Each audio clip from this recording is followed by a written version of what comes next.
አረ አሚን በሉ። አማኑኤል ቀና ያደርጋችሁ። አማኑኤል ቀን ያውጣላችሁ። አማኑኤል እንባችሁን ያብስላችሁ።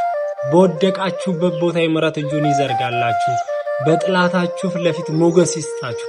ቀና ቀና ያደርጋችሁ። ከስራታችሁ አማኑኤል ይፍታችሁ። ጸጋ አግኙ፣ በረከት አግኙ፣ ሰላም አግኙ። እግዚአብሔር አምላክ በልጅ ይባርካችሁ። ያንን ውጥንቅጥ የወጣውን ትዳራችሁን ቅዱስ አማኑኤል ፍቅር ይዝራበት፣ ሰላም ያደርግላችሁ። ለሀገራችሁ በሰላም ያብቃችሁ። በአማኑኤል ምልጃ ረድኤት በረከት ዛሬን የደረሳችሁ ይህንን ቪዲዮ ለ28 ሰው ሼር አድርጉ። በመተት እድሳት ለምትሰቃዩ ይሄ ቪዲዮ ለእናንተ ነው። የፊታችን እሁድ ማለትም የእናታችን የቅድስት ድንግል ማርያምን የልደት በዓል አክብረን በንጋታው ወደ ጊሺ ቅድስት ክርስቶስ ሳምራ እንሄዳለን። ደጇን የረገጠ ሰው መተት አይታደስበትም። ክፉዎች ክፉ ነገር አያደርጉበትም። ይህ እኔ አይደለሁም ያልኩት፣ የእናታችን የቅድስት ክርስቶስ ሳምራ ልዩ ቃል ኪዳኗ ነው። ስለዚህ መሄድ የምትፈልጉ በ0924 82 85 27 ደውሉልን።